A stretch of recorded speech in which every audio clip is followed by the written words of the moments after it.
Hello, thank you so much for joining us today on our final MBA Academy of the school year. We're really excited to end with this conversation that we're going to have today between Harmit Singh and Brad Sparks, which I'll talk about in just a minute. But I wanted to start with a really brief welcome from ClimateCAP. If we haven't met yet, my name is Jessica Wingert. I'm the program lead for ClimateCAP based here out of Duke's Fuqua School of Business. And I know we've got a lot of new faces registered for this event today. So I wanted just to take the first few minutes to introduce ClimateCAP a little bit more broadly. So we were really founded with this mission to prepare tomorrow's business leaders, which is many of today's MBA students, those of you largely here on the call today, to understand and respond to the climate challenge by trying to mainstream that climate conversation within business schools. So while ClimateCAP was founded and continues to be led by us here at Fuqua, we are a global partnership of 44 business schools, and we work really closely with the staff and the faculty at those schools on a number of different initiatives, including our annual MBA Summit, the ClimateCAP MBA Fellowship, the MBA Academy, and other events. So if you haven't yet signed up for our mailing list, please make sure you do to stay on top of these events. And I just mentioned our 44 partner schools, so I wanted to highlight a few of those schools who are supporting ClimateCAP at the leading and supporting partner level. We want to thank them for making this program and a lot of our other initiatives possible. And for those of you who are prospective MBAs, you can check out the list of all of the partner schools and link directly to their sites from our website.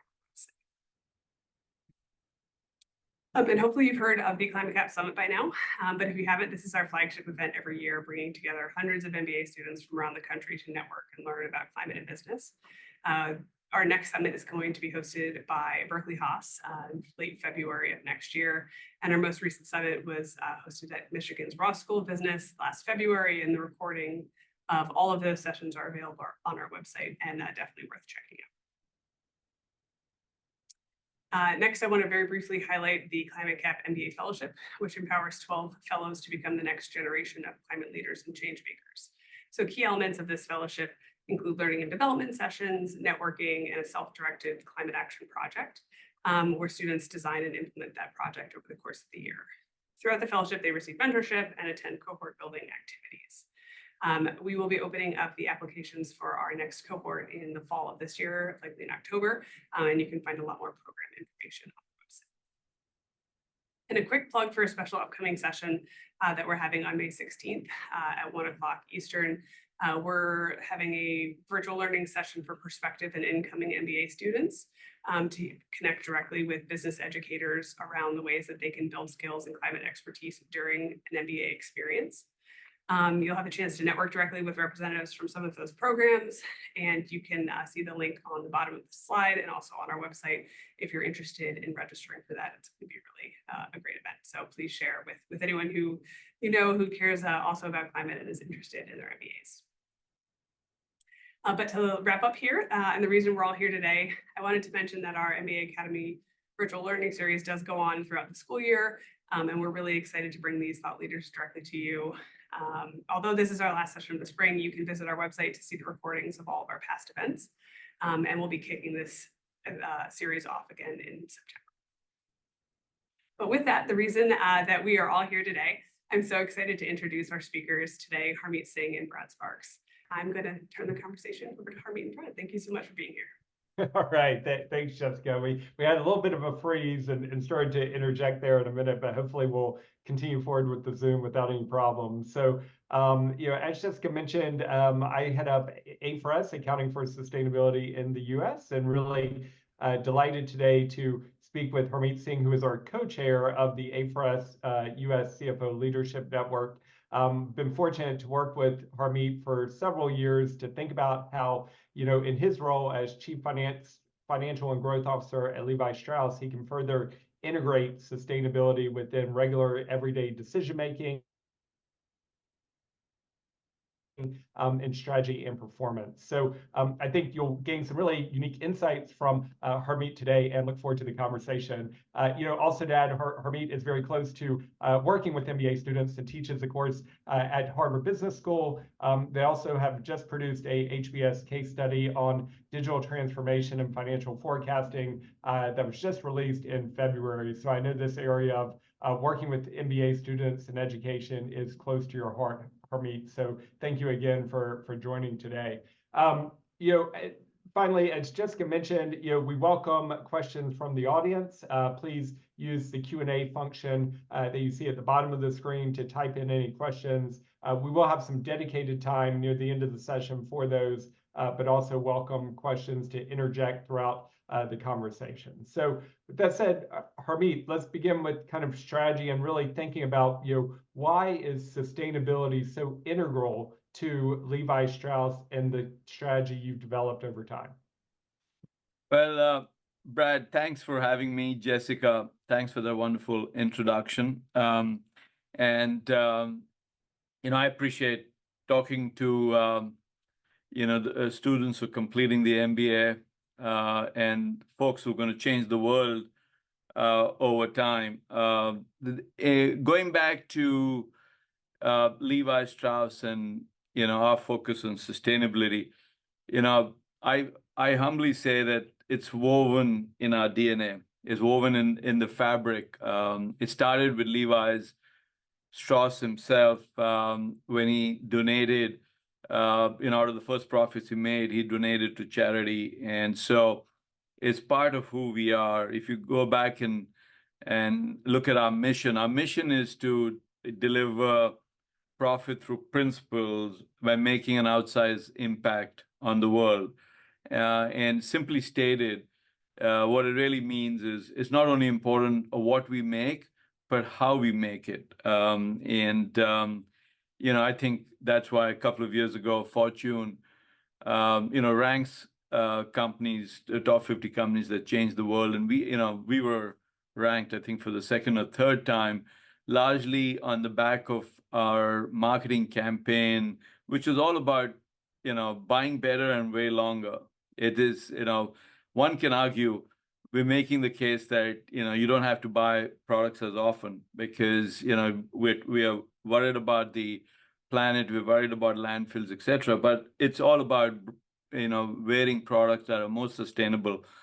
And there's so many stories of people passing Levi's through generations. I remember, I was in Germany, 8-9 years ago. I joined the company about a decade ago, and I was with this person. We were traveling to Butenheim, where Levi Strauss was born and raised, and he was wearing a trucker jacket that was torn and shredded, and he said it had been passed down from his dad, and his dad got it from his grandfather. So it's all about products that are durable, products you look good at, etc. But thinking about the company, sustainability is integrated into our strategy. We discuss what are we doing on ESG with our board at least once a year. From a strategy point of view, we discuss our progress against our sustainability goal once a quarter with our Norm and Gov committee.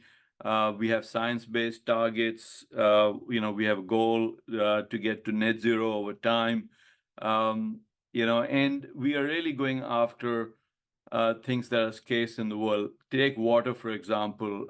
We have a program that started years ago where we're recycling water in the finishing process and really reducing it, especially in geographies where it is really scarce. And as an example, we probably have saved about 13 billion liters of water. I don't know if that metric was updated, but I know it was updated about a year and a half ago. And so really focused on doing things that are right, and we've got products. Take our Circular 501, which is made out of recycled material. The products that we introduce are a lot more sustainable, and I think that's really important because the consumers today are a lot more sensitive, and a lot more aware about what's right for the planet, and they are able to relate to brands, that where ESG is important, is part of the strategy, and we see that. The program that I talked about, the marketing campaign, Buy Better, Way Longer, really impacted our business positively. And so I think those are the factors that that are important. The other thing is, as a company, we have taken stand on issues that are important to us, which we think are important to the consumers and will make a difference. We've taken stands on gun violence. We've taken stands on abortion. We've taken stands on right to vote. We want people to go out and exercise. How they're thinking about the political environment over time. And those things are really important to us. And those are decisions we take thoughtfully. They're debated. We engage the board. We research our consumers and then take those stands. Yeah, great. And I mean, it's definitely something, I've noticed in my work as I've gotten to know Levi's a little bit better over the last few years, kind of how sustainability is woven throughout the organization. I think it was about a year and a half ago, you hosted our CFO network at Levi's to look at some of the sustainability innovations you're in the process of developing, which are really amazing. I think what I'd be curious to hear from is, as you think about the organization as a whole, and then you think about your own role as chief financial officer, the relevance of sustainability to that specific function within Levi's. Could you talk a little bit about why it is so relevant to the finance and accounting organization? Sure. I think the role of the CFO has evolved, from only shareholder focus to focus, across all stakeholders. I publicly said that CFOs have to embrace sustainability, need to embrace technology. I'd say why, and I compliment A4S and King Charles himself for bringing the organization, to bear, largely because I think as I was interacting with A4S, it was very clear to me that the entire thought was, if you involve the finance folks, involve the CFOs, and I say jokingly, finance folks see everything. The basic question is, do they want to impact everything? I think the philosophy was, if you impact the finance folks or the CFOs, they can help progress the sustainability agenda in the company, along with the CEO, along with the executive team, along with the board. But why are CFOs integral to the whole process? I think first and foremost, it's setting the right tone at the top. The second is I firmly believe that sustainability actually drives innovation and creates value for all our stakeholders. And CFOs can play a real role in allocating resources, and importantly, measuring how value is created, and then talking about it. Because if you're able to measure it, you're going to talk about it.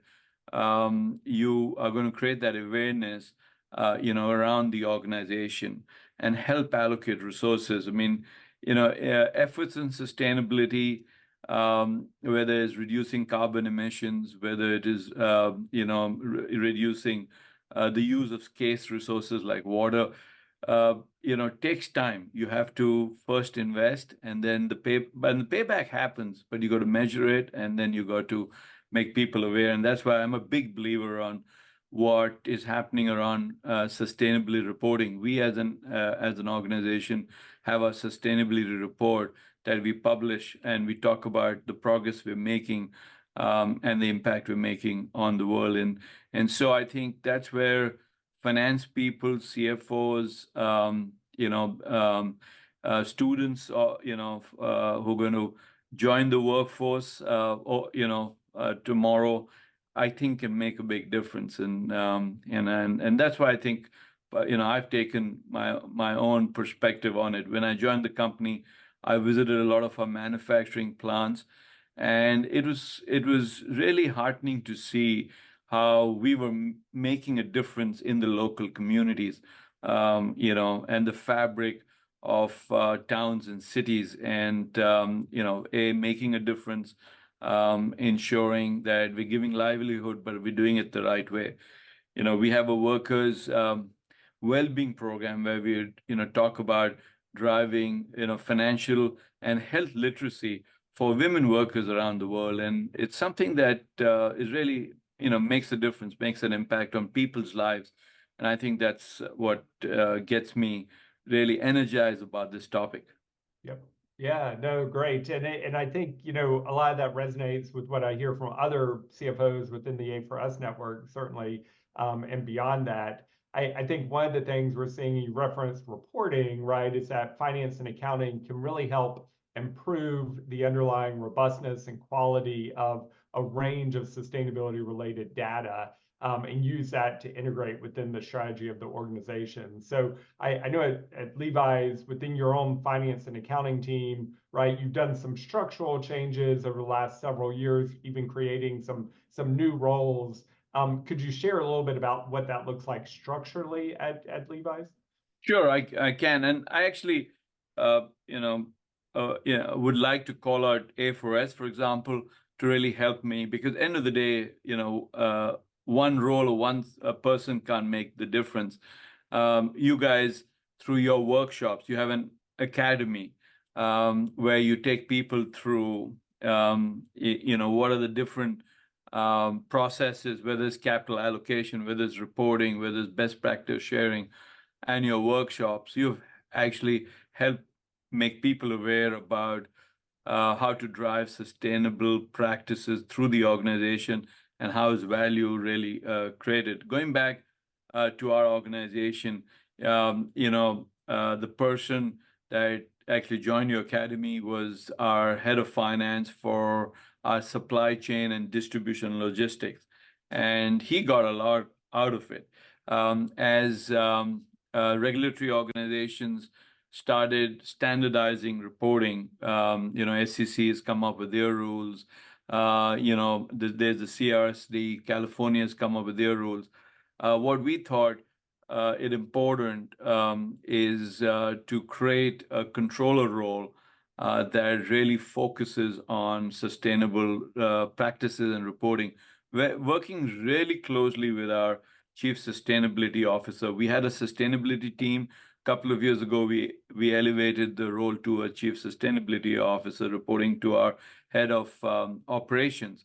And my team works very closely with them as we report through sustainability reporting in meetings with the board as well as public disclosures. And I think someone said to me a long time ago, if you want something done, Harmit, put a live body against it, somebody's day job.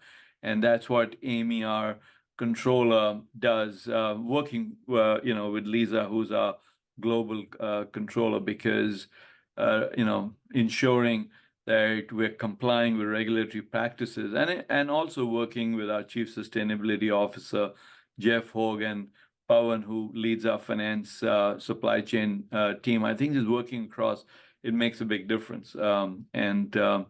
And just shows that, it's not only happening at the executive level or at the board, it's across the organization.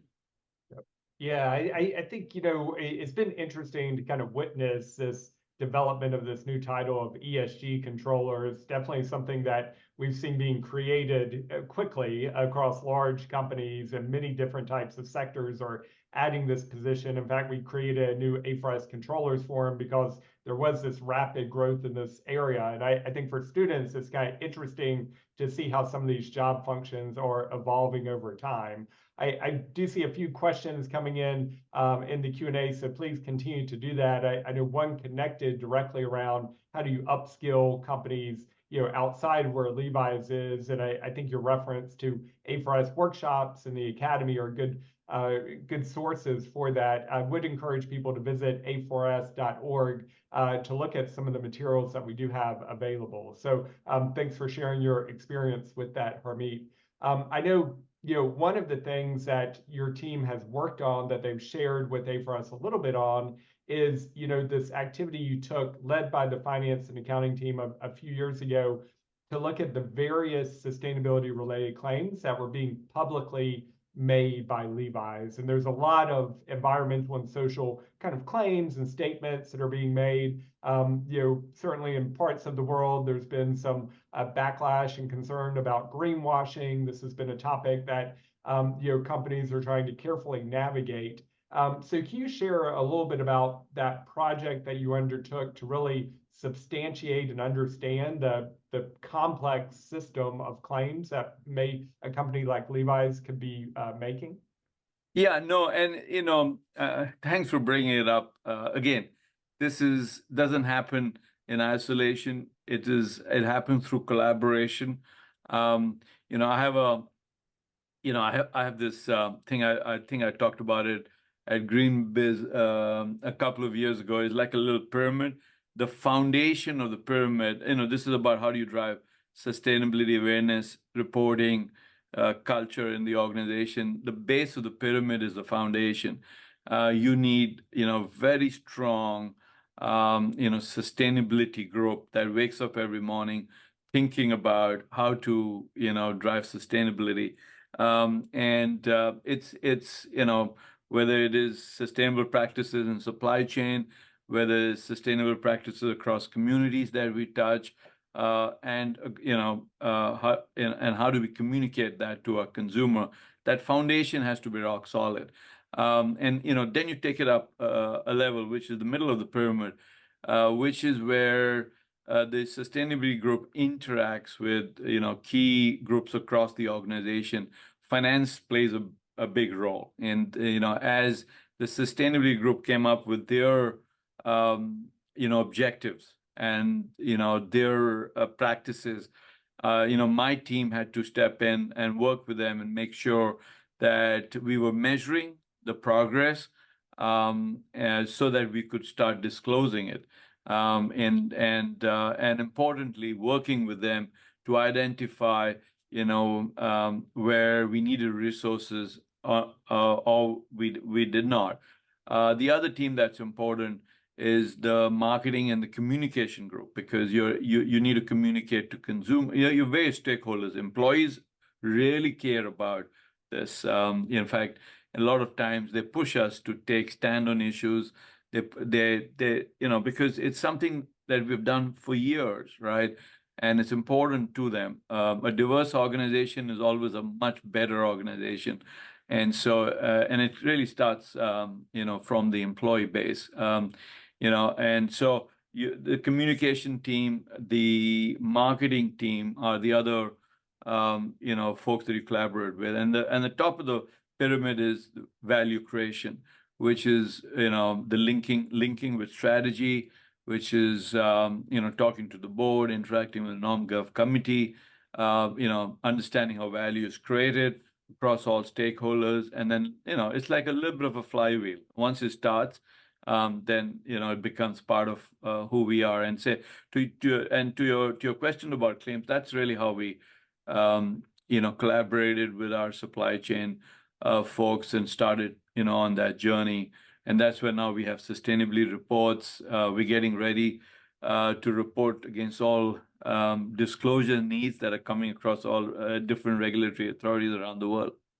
Yep. There's definitely a lot happening in that space, and a lot of regulated reporting on the horizon very soon. So, so thanks for that overview. I think, again, kind of a great illustration of this unique skill set that finance and accounting has that they can bring to work with others in the organization when they think about sustainability goals and accountability. So, I guess moving on from that, the other core group, you've talked a little bit about consumers, right? And interaction with the board, but investors, and how you kind of in your interactions with investors are able to articulate the connection to business value that sustainability brings and how it's woven within the Levi strategy. I think you've captured a little bit of that so far, but I think we're also seeing some questions in the chat. How are you really communicating with investors? What are the types of questions you're receiving from investors connected to sustainability? Where's the interest that you're seeing in this topic from mainstream investors? Yeah. So European investors cared about this a decade ago. When we did our roadshow, we used to visit our European investors. It always made the top three questions. What are you doing on ESG? Explain to us your goals, the progress you're making against the goals, et cetera, et cetera. So it was embedded, and embedded for a while. The U.S. Investors got religion post-COVID. It took a different turn, and it again rose from, I would say, didn't make the top 10 questions when we reported earnings or we interacted with shareholders to, and very quickly made it the top 5. And it continues to be so. We talk to investors all the time. In fact, we had a public investor just come and talk to our board. We do this, just for good governance, and they evaluate the company on ESG, and it's important to them. They have, long institutional investors have governance groups within their teams that actually evaluate companies on how we're performing on on the environment and social, principles as well as on governance. And we've had some investors actually come down. You talked about our innovation lab where we hosted, some of my peers in the A4S network. They wanted to visit the innovation center. They wanted to understand, how we're actually executing against some of what we talk about, because seeing is believing. It's not about ticking the box, it's about making it happen. And that's why the sustainability reporting that we do, at least annually, and talk about it is, I think, important. And so I think it's clearly a topic that's of interest today, a lot more today than it was, say, a couple of years ago in the US. Has always been of importance in Europe and in other parts of the world. And so I think where A4S really helps, is bringing, everybody together from around the world, and we can share best practices. We can understand what others are doing and actually, incorporate that in the organization.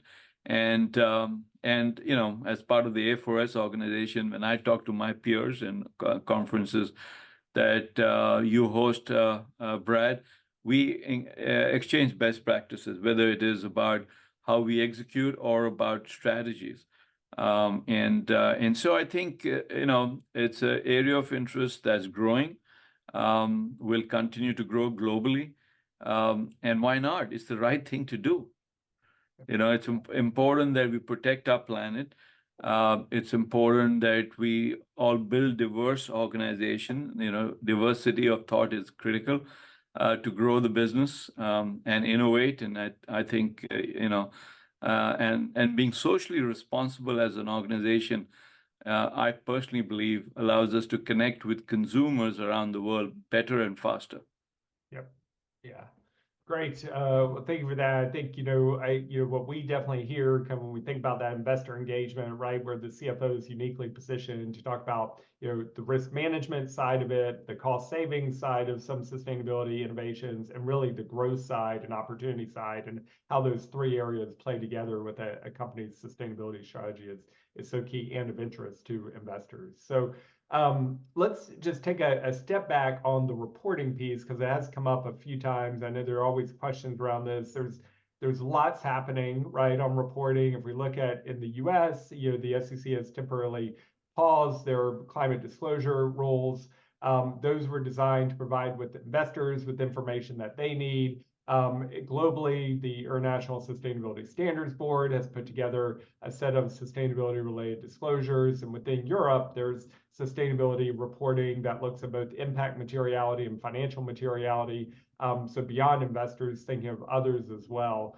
I guess as you kind of step back and see, how quickly this has moved, right, within just the last few years, this kind of rapid movement within reporting and disclosure. What are some of the biggest challenges you face with just actually being able to provide disclosures? What are some of the potential pitfalls that we may have in the path that we're working towards right now on sustainability reporting and disclosure? Sure. So, first, stepping out on the balcony and taking a broader view, I personally believe that standardizing sustainability disclosures is the right thing to do, because it levels the playing field. It allows us to report on metrics that are generally common across industries. Every industry is different. And so, as the metrics evolve, it's important to ensure the relevance into a particular industry. But investors, today, the different forms of reporting, and I understand why investors can be a little confused. So having standard, reporting requirements, I think will really help. And as I said earlier, will level the playing field. So I think it's the right thing to do, from that perspective. Having said that, as we all know, there are, standards that are evolving. Europe has come up with their standards. California has come up with their standards. The SEC has come up with their standards. And some are being legally challenged, some are not. And I think as, for corporations or folks like myself, we're probably going through a tough period. At the end, there's light at the end of the tunnel, but right now, we've got different standards. There are different levels of readiness across organizations. And some organizations are more ready than the others. And we're trying to figure out which standard to comply with and report against, because the standards are different. And I think that's what's currently the challenges that we're all facing. And it is leading to, at least in the short term, the allocation of more resources and a little bit more chaos in organizations as people get ready to comply. We will comply, and we're working through it. But what I would suggest or recommend in my own humble way is, the regulatory organizations come together and say, okay, here are the standards. There's some common thread, and that's what we've been advocating through A4S.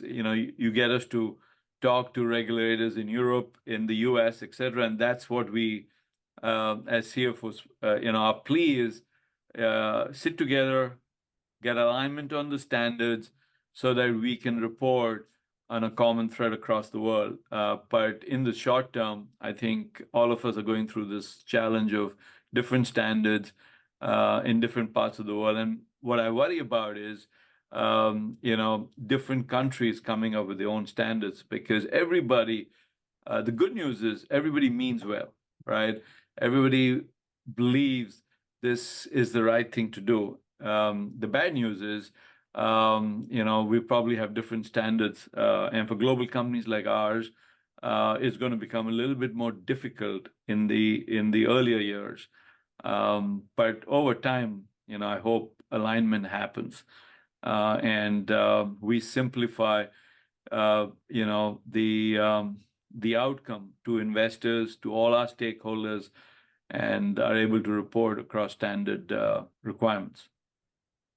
Yeah, I think we all want reporting to be impactful, but to do that, you need it to be effective and efficient for companies to provide it as well. Yeah. So, and Brad, my other concern is because at the end of the day, we corporates need to do what's right for the planet. So, strategizing towards net zero goals and science-based targets are important. I just hope, the complication of reporting or disclosures doesn't, prevent companies to start making those bold moves, because ultimately, then the consumer and the planet would suffer. And so, we are very focused on doing the right thing. It's part of who we are, and we'll continue to do it, standards or no standards. But I worry about, the impact, this could have on folks who are just getting started. Yeah, I think it's a valid risk. It's taking up lots of resources, and that could take away from actual performance improvement, which isn't helpful to anyone. So so great. Well, thank you for that. Just one reference here: if you'd like to learn more about the reporting landscape today, A4S has a Navigating the Reporting Landscape document at the a4s.org website. MBA Edge has also produced some different sustainability reporting sheets that I would encourage you to look at to get more information. So we've woven in a few of the questions from the comments so far, but Jessica, let me turn it back over to you to help moderate some of the Q&As that you're receiving. Awesome. Thank you so much. And thank you for that great conversation. We've had a few questions come in various around investing and how you're looking at your own internal investments, specifically with regards to sustainability. So can you maybe talk us through a little bit about how your team is approaching sustainable investments? Are you looking at them differently? How are you prioritizing them? How are you analyzing their impacts? Yeah, sure. We open globally as a brand over 100 stores. We have distribution facilities, we have offices, and and we're really focused on ensuring that we continue to reduce carbon emissions, et cetera, et cetera. We've also so making sure our facilities, making sure our stores, consume less energy, more renewable energy is important to us. And so we make investments, capital investments on that basis. We, along with Walmart, have actually signed up to buy renewable energy is one of the few things. So again, we're putting money where our mouth is. And when I look at the payback on these investments, it's not tomorrow. It takes a little time. And so thinking about of your total capital, how much will you allocate towards longer term payback decisions is important. And so, we have a criteria. We say, okay, here is what we will allocate. This is how it'll drive the science-based outcomes that we'd like, et cetera. So that's how we do it. The other piece is, we just one piece in a large industry. And so working with our vendors, working with our peers, we try and make change across the industry, whether it is the consumption of less water, because most of our manufacturing is done through our third-party vendors. And so working with them, making them aware. We've introduced lasers in the finishing process. That helps, et cetera. We're innovating around fabric. That helps. And so I think those are the investments, Jessica, that are critical. Most of our best innovations have come through by putting a constraint around sustainability. We have to do the right thing, for the planet. And that has led to innovation. And so just making sure that that's how you think and that's how you lead the industry, being market leaders, having created the first gene, more than 150 years ago, is a position that comes with some responsibility. And so just making sure, we're able to allocate resources accordingly is important. Thank you. And unfortunately, we won't have time to get to a lot of the other questions that have come in. They're really good ones, though. But we want to end with one of our favorites, and I think one that you probably feel really passionately about as well, around advice. We've got a lot of students in the audience today. What do you would recommend for them? What advice do you have for MBAs when they're thinking about sustainability and how that can impact their future careers? Sure. I was co-teaching the transformation turnaround class at HBS in February for the second year students. They were about a couple of months away from finishing the MBA and leaving school. And I said three things to them. And the first is I said, take risks. All I's don't have to be dotted, or T's have to be crossed. Sometimes in a fast-moving world, you just need to take the risk and move on, and that's what has worked for me over time. The second is remember to mix it up, being an expert is great, but changing industries or trying something new, building a repertoire of experiences. I mean, I studied overseas. I spent half my life in the US, half overseas. Worked across 5 industries, many geographies, etc. I think that's just helped me. So that's the second advice. The third advice is, and this is where sustainability comes in. What I said there, and what I really believe is focus on how all of you or each of you can change the world, right? And on the sustainability front, it's about being aware of what sustainability is. You have a wonderful program, Jessica, that I just learned about, but get aware on what sustainability is, what ESG really means, and then practice it.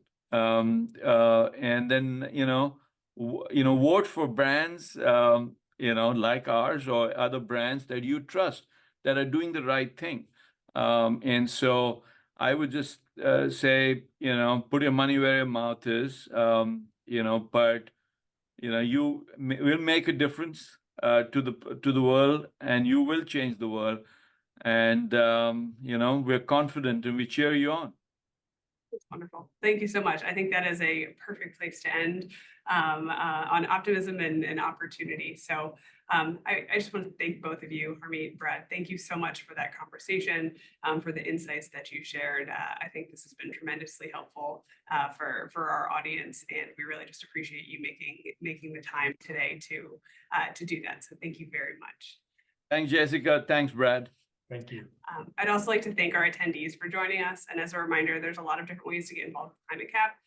So make sure you are signed up for our newsletter. You can sign up on climatecap.org to stay up to date with climate MBA news, events, more, and hopefully a lot more MBA academies in the future. So again, thank you, everyone. Really appreciate your time, and have a good rest of your day. Thanks so much. Bye.